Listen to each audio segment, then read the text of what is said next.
with Julia and Philip Siracusa, sponsored by Carnation, airing live on the United Public Radio Network on 105.3 FM in New Orleans.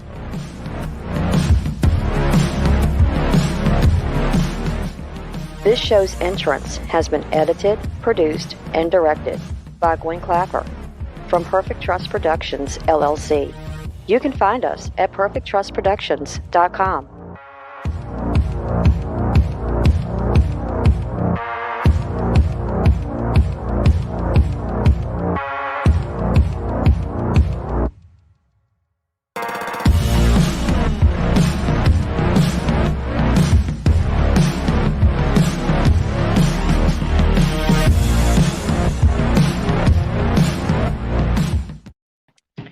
Hello, everyone, and welcome to Monday night's segment of Horsefly Chronicles Radio with myself, Julia Siracusa, and Phil Siracusa. We're broadcasting live from the International Public Radio and the United Paranormal Radio Network on 105.3 FM from New Orleans.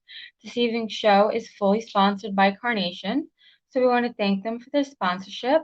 You'll have to do a few things in order to participate. Go over to our YouTube channel, UFO Paranormal Radio, or International Public Radio. You can also go into all of the Facebook stations, UFO Paranormal Radio Network, UFO Undercover with Joe Montaldo, News on the Flip Side, Twitch, SoundCloud, and Podbeam.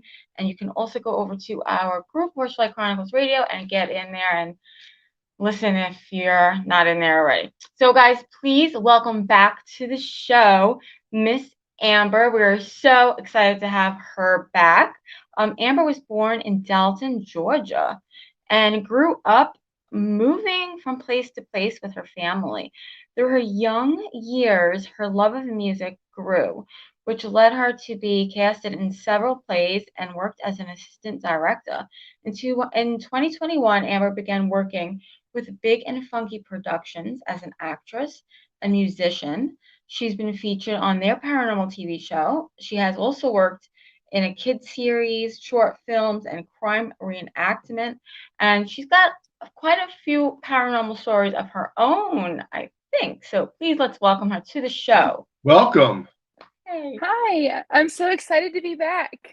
How are you guys We're doing? excited to have you back. Wow. Yes. You know, last time you were on The Voice, they're wonderful. It kind of like took everything over, and so we really want to get to your story, how you started, your career, and what got you into the paranormal, because I think you have a few stories. Yes. I mean, do you want me to go all the way to the beginning? I always like to start at the beginning point and then sketch it along, because all the listeners like to know how it started. Through adolescence, did you see like a ghost or a goblin, and take us forward from that point? So, I grew up in a really strict religious sect. Some people actually kind of call it cultish, and I kind of feel like that really influenced a lot of the direction that I went whenever I was growing up. I had almost like a sixth sense of different energies and different entities in different places that we lived. And it was very suppressed. I was always told it was demonic, it was in my head, and I was kind of made to feel like I was crazy.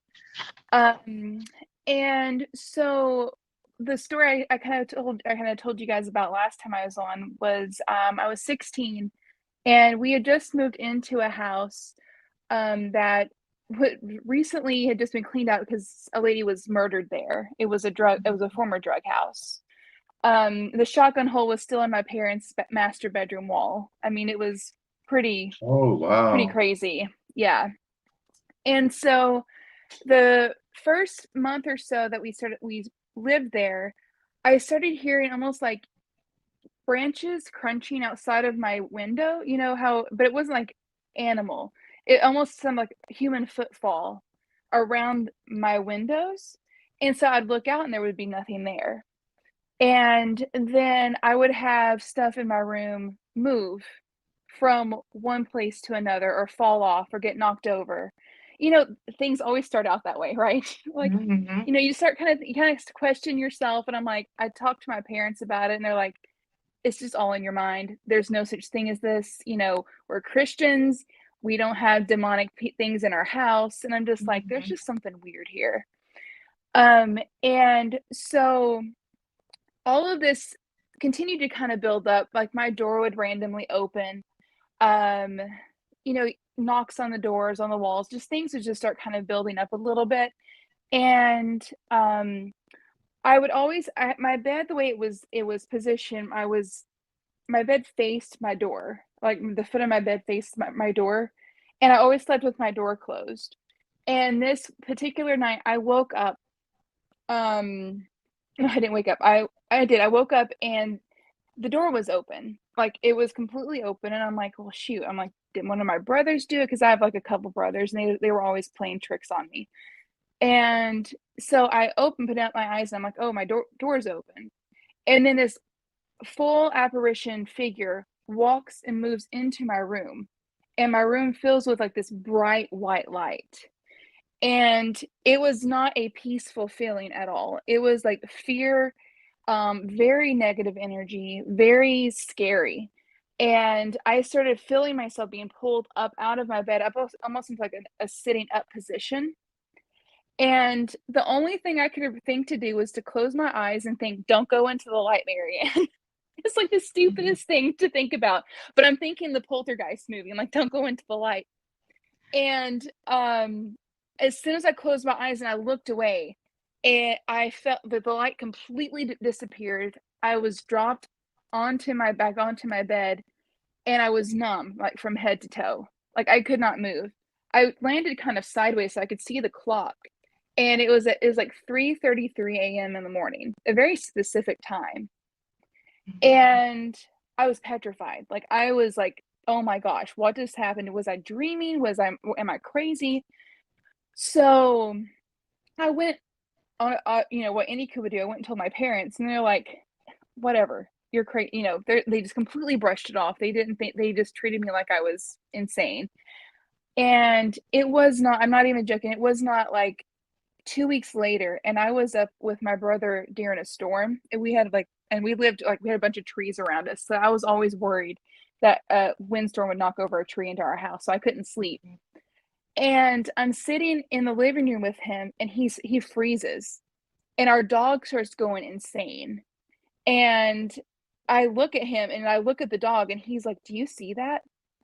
And I turn and I look, and that same figure is almost like peering into the room with us, like from around a doorway, and just staring at us. And it was the same timestamp, 3:33 a.m. that morning.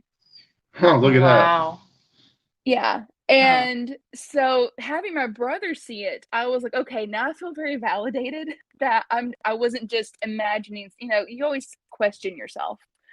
And it wasn't, and this was towards the end of our stay in that house. We ended up not staying there very long because my dad was a bit of a rolling stone, I guess is the nicest way I could put it. We moved a lot.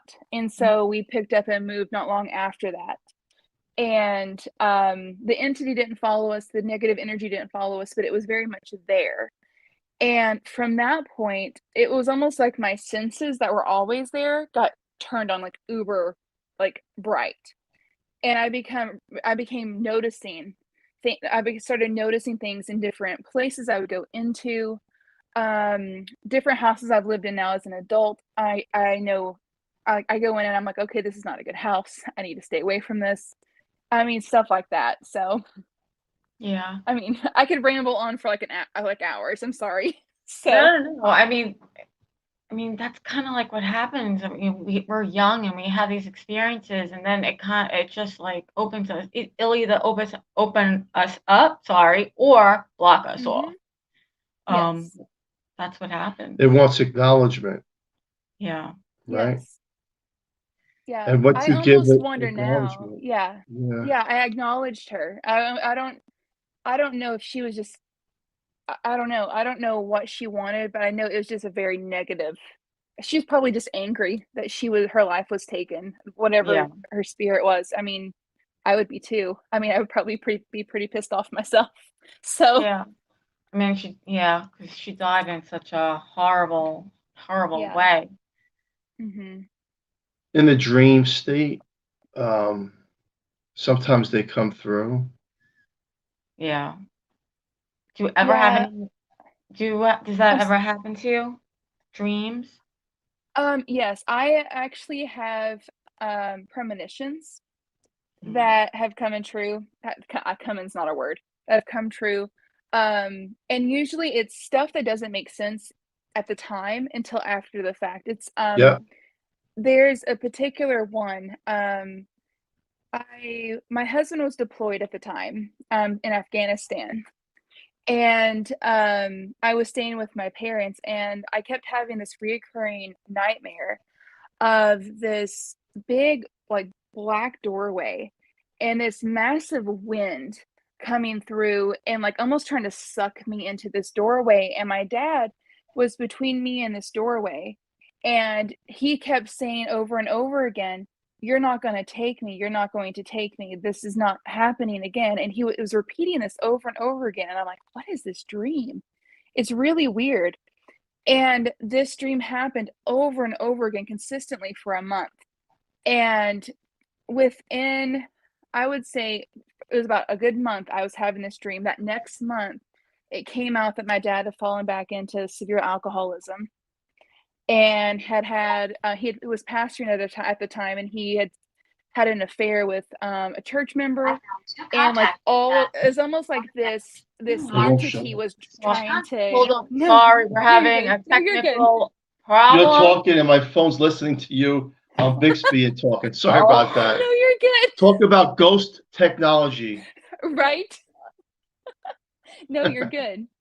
But it's almost like this dark entity was trying to pull him, and I was being warned beforehand that this was happening. And then because I wasn't aware of why I was having this dream, I mean, it made sense afterwards. Does that make sense? And that's just one of many that's happened in my life like that. What about sleep paralysis? I honestly, looking back now as an adult, I wonder sometimes if my first experience with that ghost at 16 was partially sleep paralysis, because I was unable to move for so long after having that experience. At the time, I thought like maybe she did something to me, but I almost wonder if I was like kind of in the in-between state.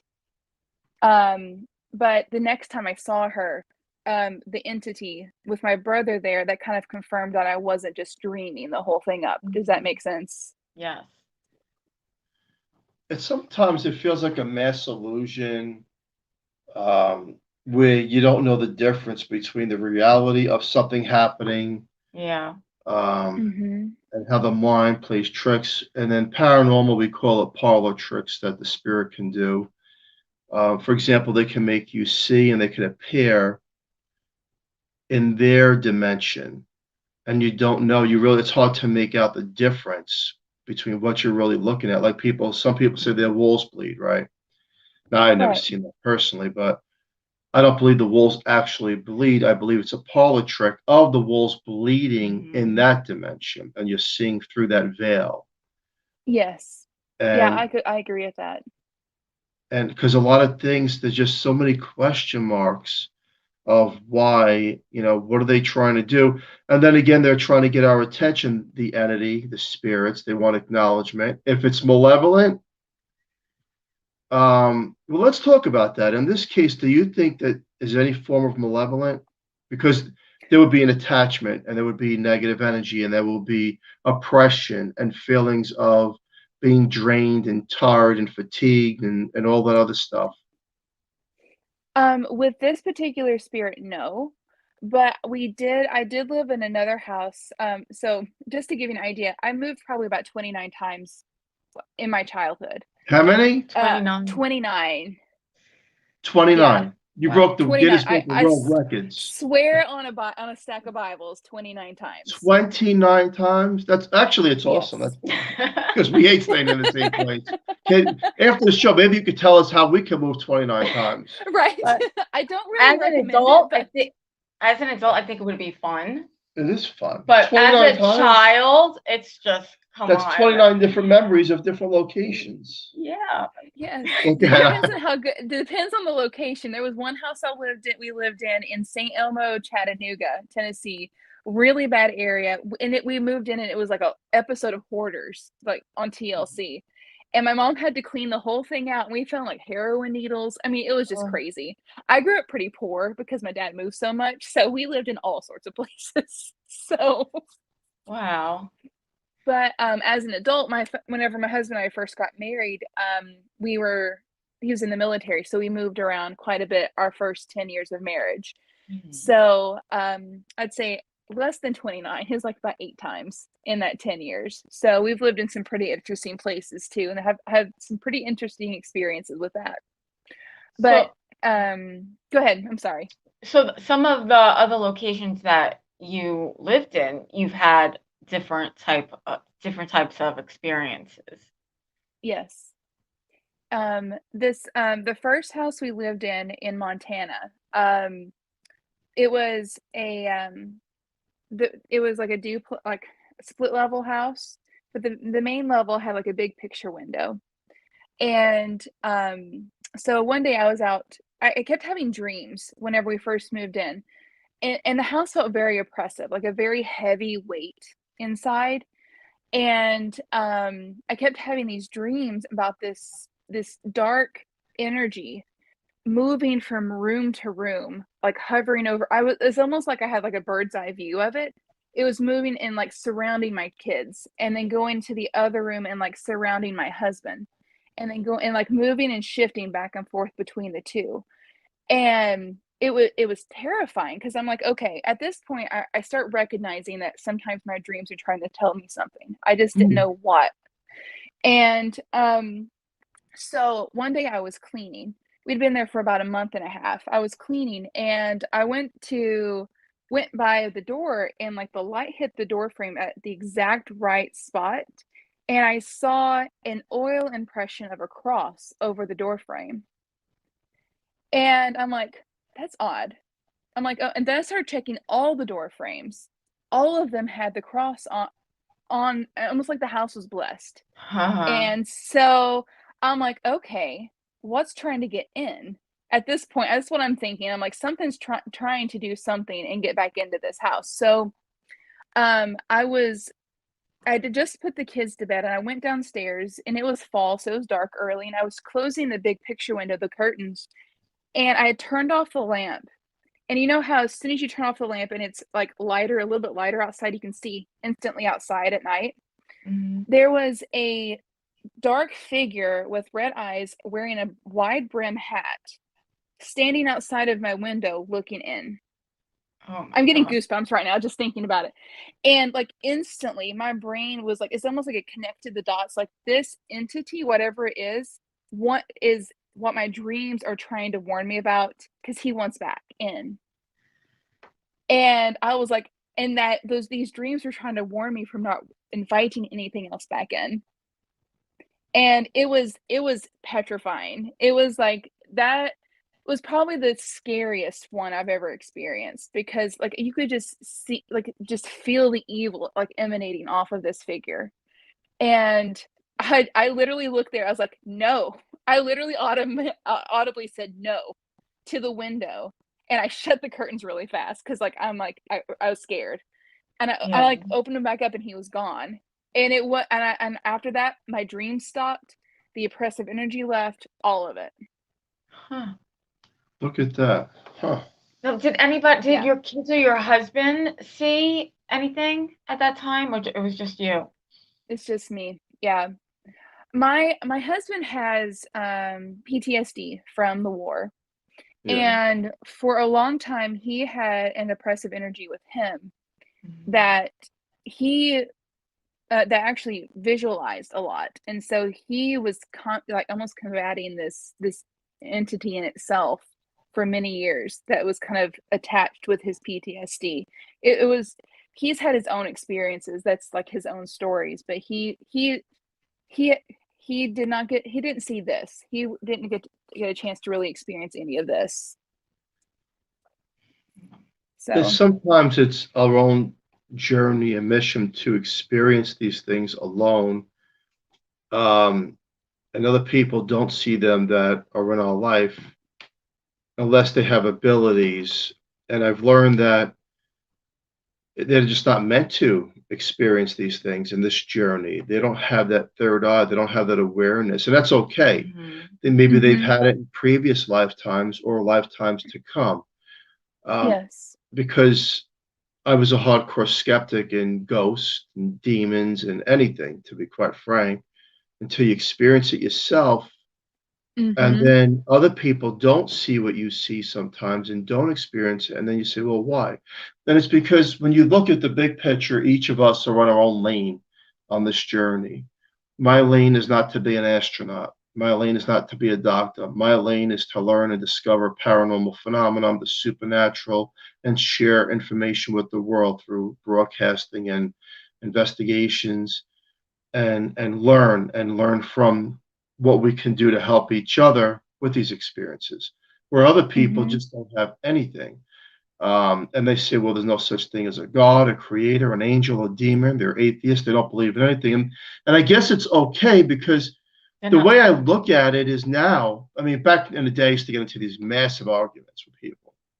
Right. And now that I look at it, I'm like, wait a second. They're not on my lane. They're not supposed to experience this, and that's okay. So it's as if God were to appear in the sky in front of the entire globe, and half the people say, well, I don't see him, but he's there. Plausible deniability, because you're not meant to see, you won't believe, you won't understand and comprehend on this journey. It's plain and simple. If you believe in heaven and hell and demons and angels, then obviously ghosts and spirits do exist and do roam the earth. And I have tested waters myself, because like I said, I debunked a lot of stuff, and I can tell firsthand that we do go on, most definitely. This is like the dream state. We call it reality, but this is the dream state. And the other thing is, it's exciting at one point. It can be scary because there's a lot of unknown things.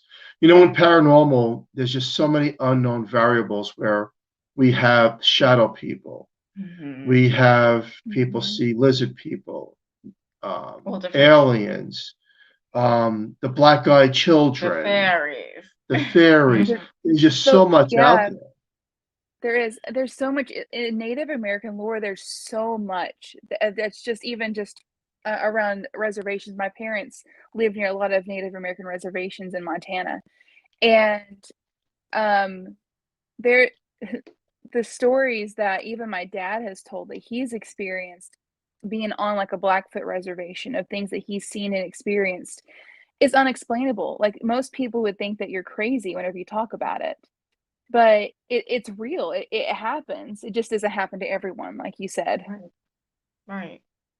You know what I find interesting? A lot of people say that, I don't know what your belief is, that the past, the present, and the future are all in one. And what's your thoughts on that? I believe that everything that has happened has already happened. I do still hold on to my Christian beliefs. I'm not as extreme as I used to be. But there's a passage in Ecclesiastes that says that there is no new thing under the sun. How long has the sun been in existence? For we don't even know. And if I'm believing the Bible and it says there's no new thing under the sun, then obviously we're repeating things. Things are merging together, or have happened, or that will happen. And it kind of, to me, it's like a continuous cycle. We're just in a cycle. Our whole lives are just a cycle. And sometimes I think the cycle of future or past or present tend to merge and cross over. And I think that sometimes that's where we get the energies and the spirits, and how sometimes we get in the crosshairs of maybe the other dimension we don't understand or we can't see. So what you're saying then is that, and I kind of believe what you're saying, I like that we've done this already. Mm-hmm. What we're doing right now. Yeah, like maybe not like to like the word, like, Amber said this, this, and this on this exact day, but I think our experiences have happened before. And maybe so not so much our physical bodies, but our spirits have done these things before and almost recycle. This that's like the weird way to put it, but that's Do kind of you how I think, see it. yeah, do you think that has anything to do with the, what is it called? What is it? I can never pronounce that word. Doppelganger? Doppelganger? Yeah. Doppelgangers? Yes. Yes. It could Like, be. I've actually never thought about it that way. isn't it strange that we sometimes run into people that look exactly like us? Mm-hmm. Yeah. And for me, like I've even like looked at the possibility of like reincarnation type belief because sometimes, for me, like I am a history nerd. I have a very big obsession with a certain time period in history. Why am I so obsessed? Like I have like shelves of books about this time period. I'm like, is it possible that maybe I lived during this time period and now this is me now and I'm just trying to revisit my past? I don't know. But I mean, people think I'm crazy whenever I talk like that. So, but I mean, I think anything is very possible. Yeah. I think so too. I think anything is possible in our beliefs, and I believe this has been done already. And I Mm-hmm. do believe in reincarnation, and Mm-hmm.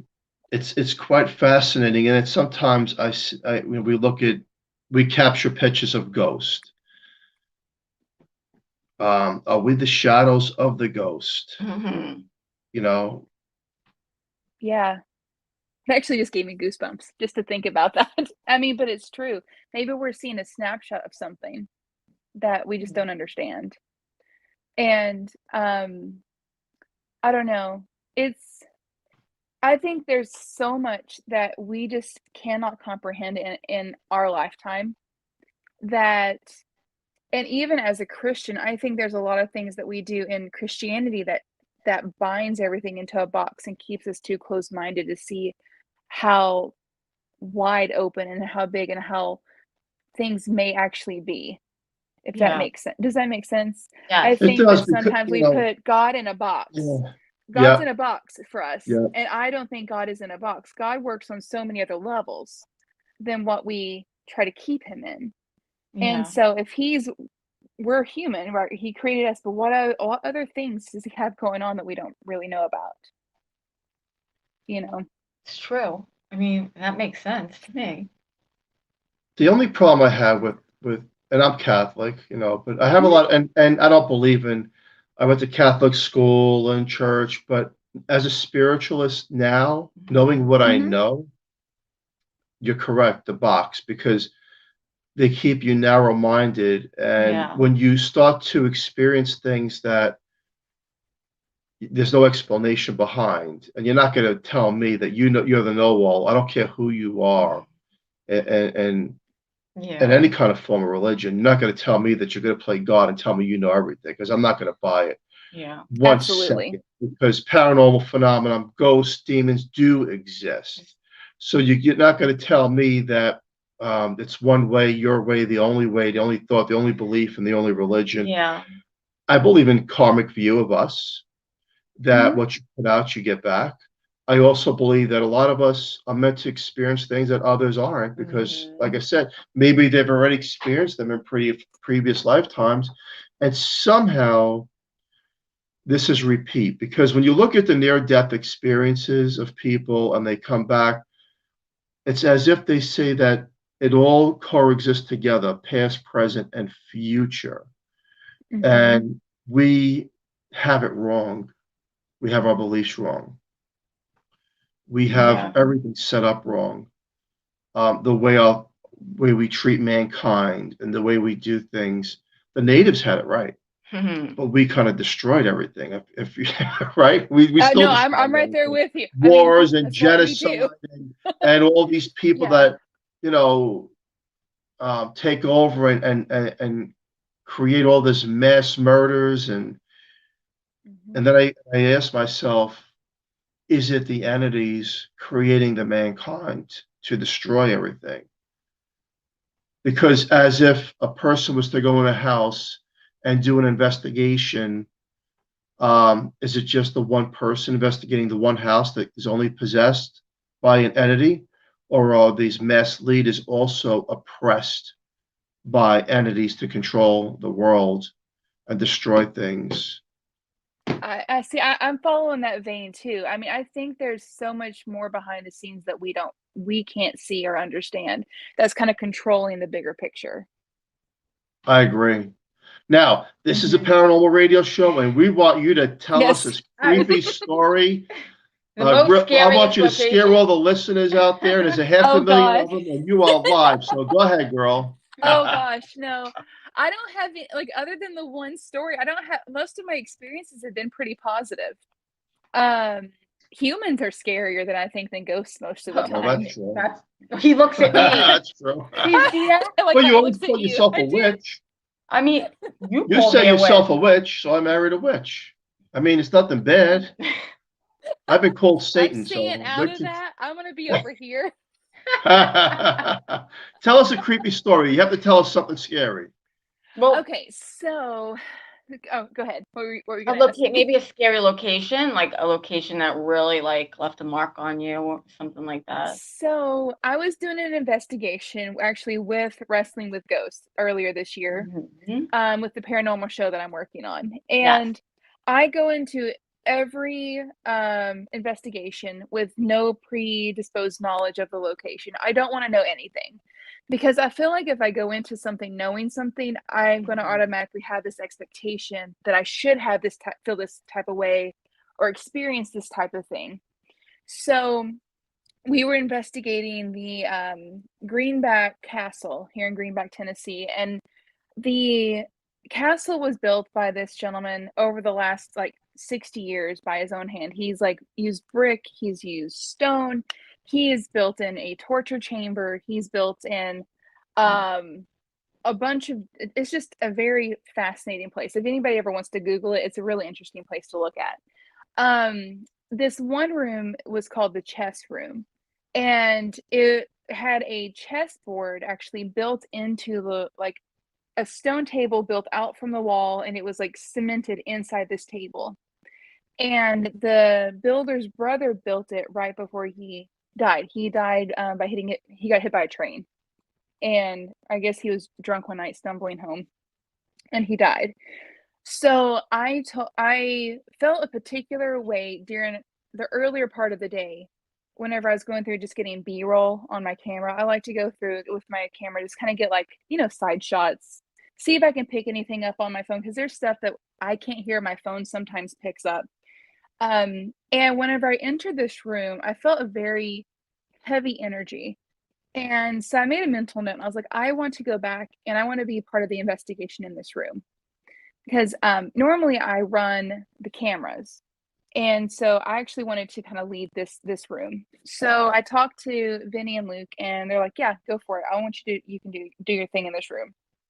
So I go in, and right now it's dark. We have the whole team there. We have the camera there, and we go in, and I sit down, and I just say, I just started talking like he's actually there. I don't feel anything yet. I just start having conversation, see if I can draw anything out. And so I had a couple rocks and I set up pieces on the chessboard. And I said, "Do you want to play a game?" Not like the Saw movies. Not like that. But I was like, "Do you want to play some chess with me?" And then I was like, "Do you not want to get beat by a girl? Because I'm really good at chess." And so I moved my piece, and as soon as I moved my piece, the whole energy shifted in the room. Wow. The hair on my neck stood up. I felt like someone was standing over me. Obviously we couldn't see anybody, but that presence, that feeling of someone there. Yep. And I was like, "Are you here? You want to play? I have a chair right across from me. Do you want to play?" And nothing. And it takes a while for spirits to really interact because it takes a lot of energy for them to do anything. So I'm having conversation and I'm talking to him like, "How did you die? You know, you know, did you worry about your daughter after you passed away? Is that why you're still here? Are you here because of your brother? Are you here because of the chessboard? Just asking questions. Well, the energy moved around me and then away. So I got up and I followed. So Vinny's still standing behind me where he was kind of filming over my shoulder. So I get up and I move across the room, and the energy's heavy again. And like, it's so heavy, like I get really sad. Like I can tell this energy is just really sad. Mm-hmm. And so I'm like, and I'm talking to him some more, and then Vinny says, Amber. And he never usually interrupts like deer and stuff like that. He's like, Amber, look. And I look, and he wasn't near the chessboard, but I look, and that piece had moved. Huh. On his side. And I was like, you want to play? You really want to play with me? So I go back. I'm like, let's go back over here. Let's have some fun. We don't have to talk about anything negative. Let's go sit down and have some fun. And so I went and sat back down, and I moved the piece again. And the energy got really sharp again right next to me. Almost like he was standing right there. And I'm like, you can do it. I know you can do it. I know you really want to play. And I talk a little bit more with the entity or whatever's there. And I said, I have to leave because it's my time is up, because we had a lot of segments in that whole vicinity we wanted to try to film. I said, but I appreciate your time and playing with me, because I try to talk to these people like they're actually people, because they were once people. Mm-hmm. And I was like, I had fun. I said, but you did get beat by me because I made the last move. And I left it at that. And I walked out. And as I walked out, we met up with the other team, and they walked past me, and we kind of told them what had happened. They call us on the phone before they get to their spot, because they stopped in the room. They said, you won't believe this. His chess piece had moved from his spot to where he had the last move after I left. Wow. And so I was just crazy. like, that's fascinating. I don't even, can you imagine? I mean, you could, all right, so you were playing chess with a spirit. A spirit, whatever you want to say. Yeah. I was like texting my husband furiously after I was, because I had like a major adrenaline dump after that, because like it was like very intense. Yeah. In the moment of interacting with a spirit or having an experience, I'm usually very calm, because I'm very much an empath, and I'm very sensitive to the energies, and I try to be very compassionate and very in the moment. But once it's over with, I'm like, oh my God, what just happened? I just played chess with a ghost. I was like, oh shit. It's sorry, like I don't know if I'm allowed to cuss. I'm sorry. Yeah, you start thinking like how did that happen? Like you really start thinking, and it could drive you nuts. Mm-hmm. Yes. And so I messaged my husband, and he texts one line back to me. He said, don't bring anybody home. I sent like spirit. That's amazing. Like, don't worry. It's amazing how much energy that it really must take for them to do something like that. Right? They pull a lot of energy from me. And so I had like severe, almost like the worst hangover you can think of times 10 after doing a paranormal investigation. I am so emotionally drained and energy drained that I feel like I'm hungover for like 3 days. Paranormal hangover. I get the same thing. Oh, the paranormal hangover. I get the same thing. And, awful. I mean, and it really is what it is, a hangover. Yeah. Like you're they drain you. Done. Yeah. But I'm wondering if I can get a ghost to play Monopoly with me, because no one else will play, because I'm a sore loser. And I don't like to lose Monopoly. I've never lost. Let's not even go there with but I had Monopoly to cheat a couple times. A couple of times. Oh, we've had some really nasty. With Italian family, when I start to lose, the table goes upside down, the pieces go all over. Listen, I flip tables like Jesus, okay? I mean, I will flip a table like Jesus. So there has been brawls. Very mean. I lost a lot of friends because of Monopoly. I know there has been brawls in this house. Monopoly.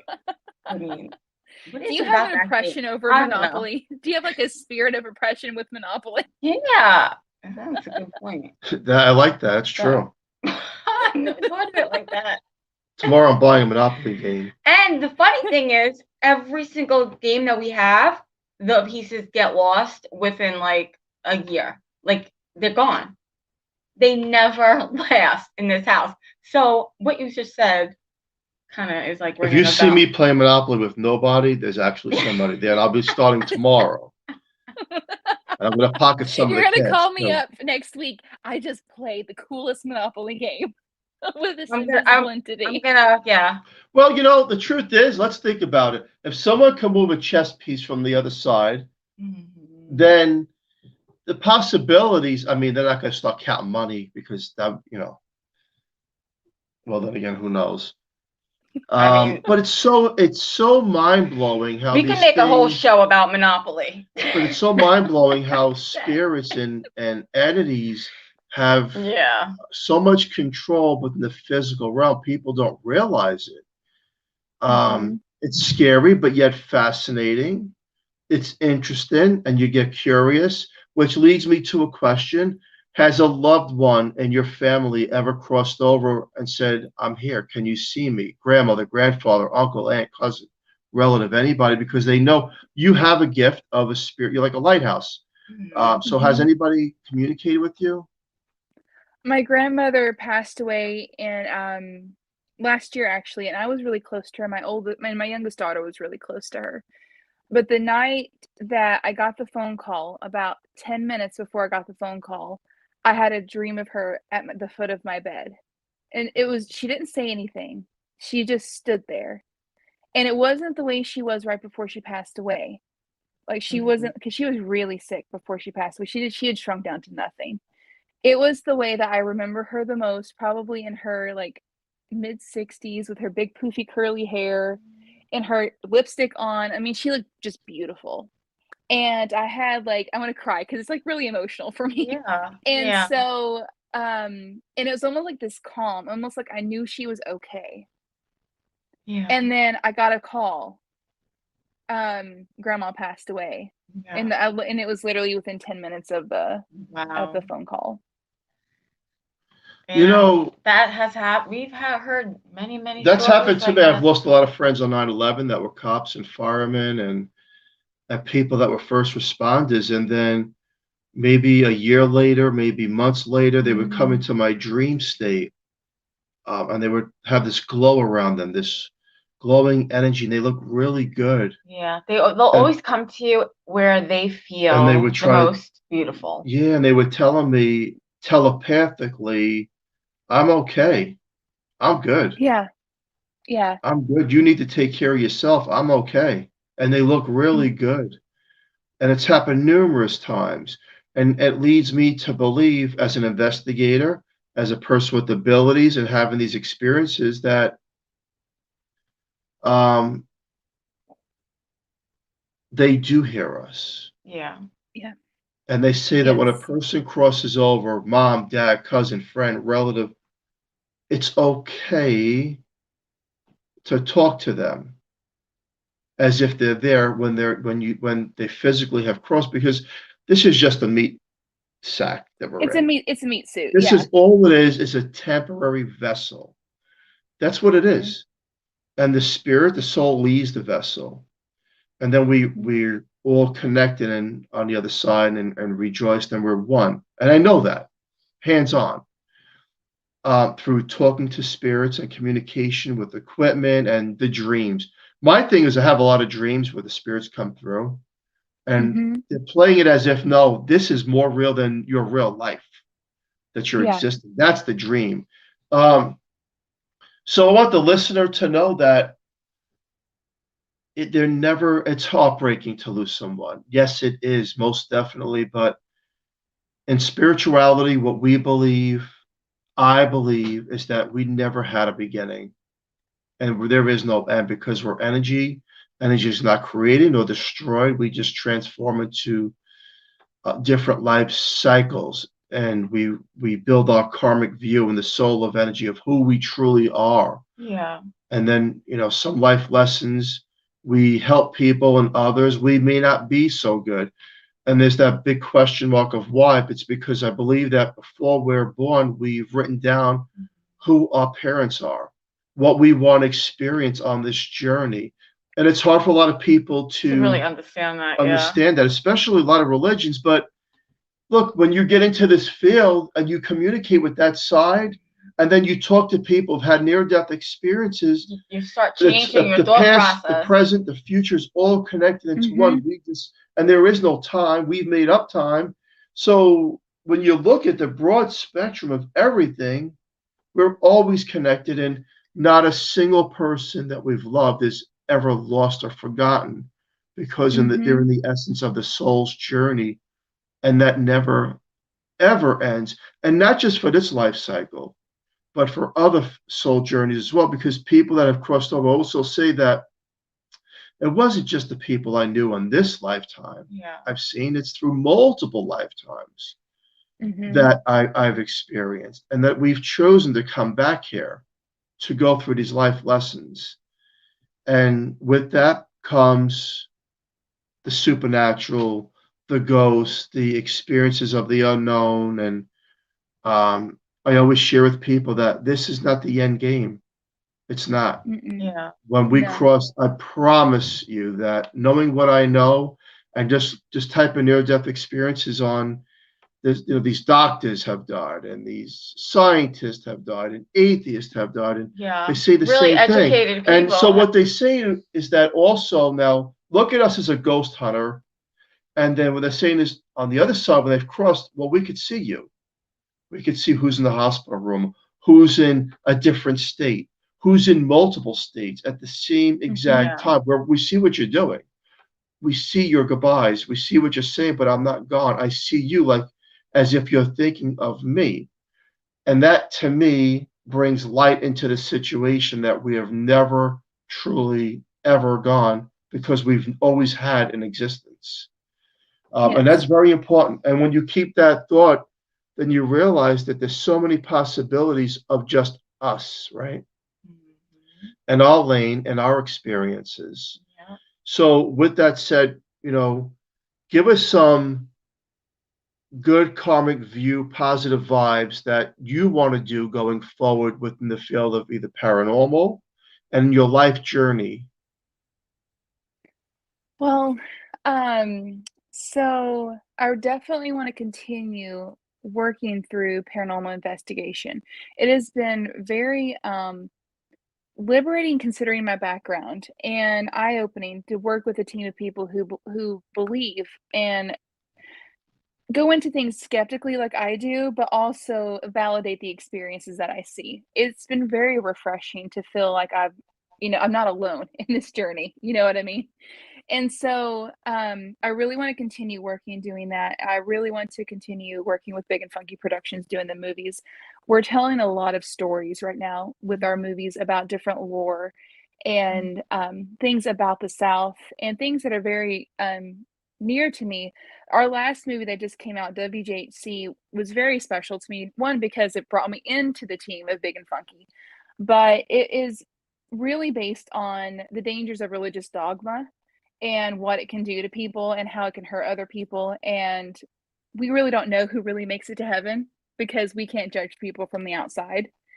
And it was really strangely a very healing experience, if you want to believe that, working with Vinny and Luke, on this project for me. I have 3 daughters who I want to manifest a lot of positive energy into, for them to go out into this world and see it much differently than I have. And in a more positive way. That's really nice. So through your life lessons of the story that you told us and your experiences, you could help your children move forward in a more positive way from your knowledge, right? Yes. And your wisdom. Yeah, I'm looking at this as I'm teaching them now about a God who is not in this box. They're getting to experience a God who, he loves us, and he's, in our belief, he's loved us, he's created us, but there's so much more out there than what is contained in this little glass, ceiling that we're not allowed to break through in religion. That we're not allowed to break through in religion. There you go. You just said it. There you go. Very well put. You just said it, and that is so true. You know, I remember Sylvia Brown once said, and I've said this on numerous shows, not that I believed everything she said, but she did say something that rang true. And James Van Prague said it, and John Edwards said it.